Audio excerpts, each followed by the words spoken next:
Boa noite, senhor presidente, senhores vereadores, público que nos acompanham aqui hoje, também pela rádio, pela TV, pela internet. Eu acho que esse tema é muito propício nós discutirmos nesta noite, porque ele é bem abrangente. Amanhã nós temos o Dia da Consciência Negra, e aqui se trata de um projeto que abrange todas as raças, não apenas o negro, mas o combate à discriminação de todas as raças. E nós vemos realmente que vem ocorrendo um incentivo ao conflito, na verdade, um fomento à divisão. Em um país maravilhoso como o nosso, que além das riquezas naturais, nós temos aquilo que é mais precioso em nosso país, que é a junção de raças e culturas, a miscigenação, aquilo que foi próprio da união de povos de diferentes partes do mundo, que fundamentaram a essência do povo brasileiro, que é um povo acolhedor, um povo que ama, um povo que respeita. Em qualquer assembleia, em qualquer reunião que nós participamos aqui no Brasil, é como se nós estivéssemos numa assembleia da ONU. Por exemplo, os vereadores desta casa, tem alemão, tem libanês, tem africano, tem português, tem espanhol. Então, se nós formos olhar pela característica física de cada um aqui, nós estaríamos numa assembleia da ONU. Portanto, nós não temos o porquê discriminar quem quer que seja, pela sua origem, pela sua nacionalidade, pela sua raça. Isso é óbvio. É claro que nós foi enfrentado no mundo inteiro o problema que é um câncer da humanidade, que foi a escravatura. E a partir disso tudo, se alimentou um racismo e uma suposta superioridade com aqueles que foram submetidos à escravidão. Não apenas os negros da África, mas também em outros países. Muitos povos foram submetidos à escravidão. E aqui nós trazemos a reflexão para aquilo que aconteceu aqui no Brasil. Nós vivemos um processo dentro do nosso país, onde grupos de pessoas de bem, que entendiam de fato a dignidade da pessoa humana, que precisa ser respeitada, que precisa ser fomentada essa dignidade através de cada uma das oportunidades que nós temos.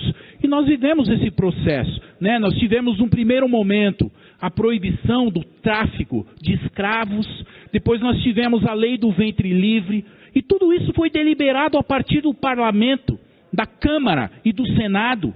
Nós tivemos depois a lei do sexagenário, até em 1988 foi através de um senador do Partido Conservador que propôs a lei áurea, que foi aprovada no Senado e foi sancionada pela princesa Isabel.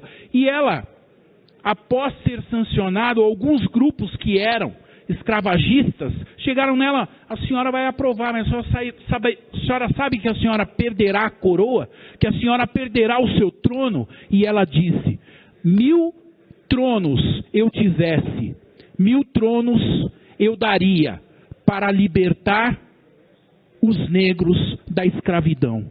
Então, faz parte da essência da nossa história. E a gente vê que isso muitas vezes está sendo fomentado de uma forma bem negativa, conflitiva. O Brasil hoje possui uma das maiores colônias de italianos. Cerca de 30 milhões de descendentes de italianos hoje vivem no Brasil. Nós temos a maior colônia de libaneses. Aliás, tem mais libaneses aqui no Brasil do que no próprio Líbano. Colônia de portugueses, colônia de japoneses, de alemães. Nós vivemos uma total integração no Brasil.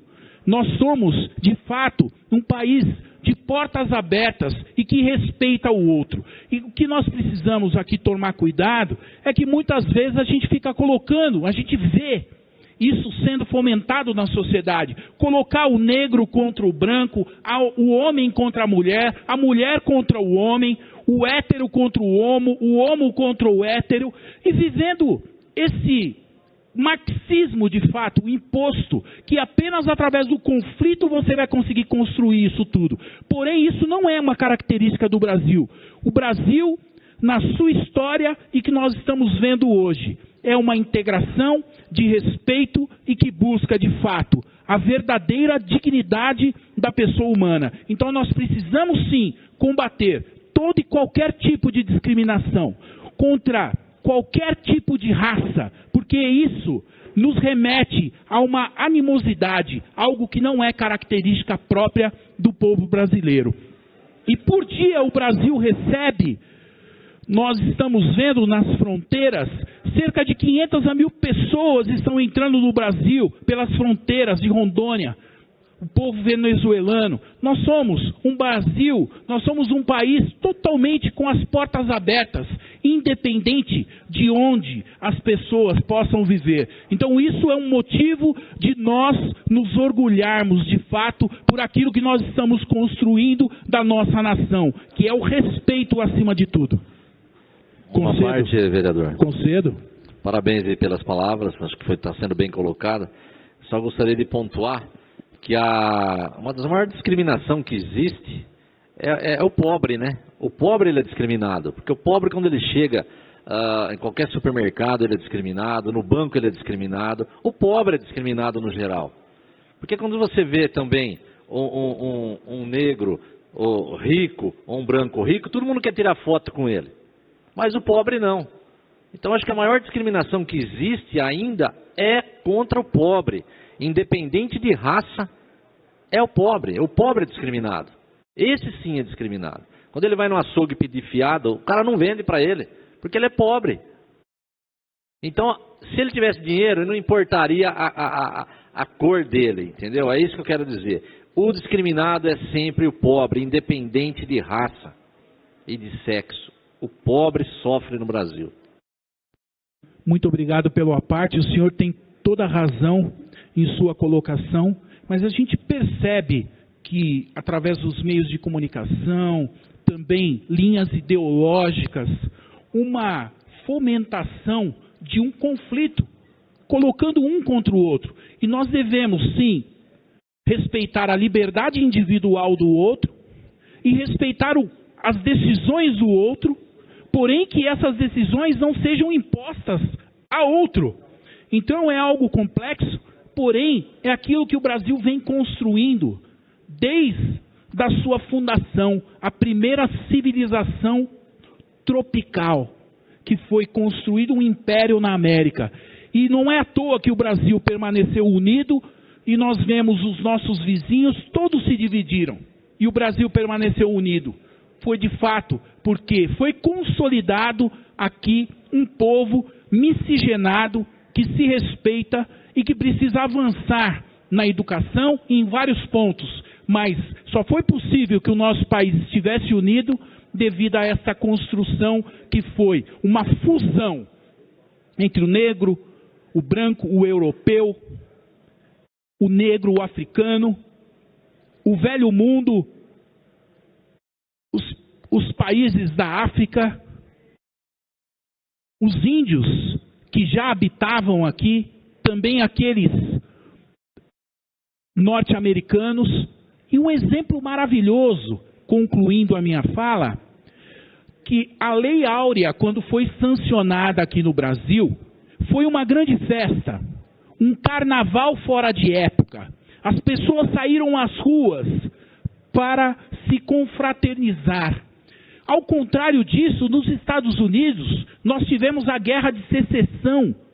O que aconteceu? 600 mil pessoas morreram para que se fosse decretada a liberdade e a libertação dos escravos. E aqui no Brasil mostra que foi uma construção política que possibilitou a comemoração do povo, porque já era um clamor nacional e o sentimento do povo brasileiro. Só uma parte rapidinho. Permito. A Lei Áurea foi muito importante, só esqueceram de indenizar, né? de indenizar os escravos, né? Que não houve nenhum tipo de indenização. Aí também jogaram eles na marginalidade, jogaram eles nas favelas e ninguém ajudou. Então, a Lei Áurea foi importante, mas também não foi cumprido um papel social do Estado e dos patrões na época, dos coronéis, quanto aos escravos. Eles não foram devidamente indenizados por todo o tempo que eles trabalharam e prestaram serviço às famílias. Permita uma parte. Concedo? Tá certo, porque a Lei Áurea, se for ver... Só peço que seja rápido, que o tempo já está esgotado. Não, tranquilo. Um segundinho só, presidente, vai ser curto. A Lei Áurea, teve a Lei Áurea. Simplesmente pegaram, trabalhavam, troco de comida, quando tinham comida, e depois soltaram os negros para a rua, sem lugar, sem destino.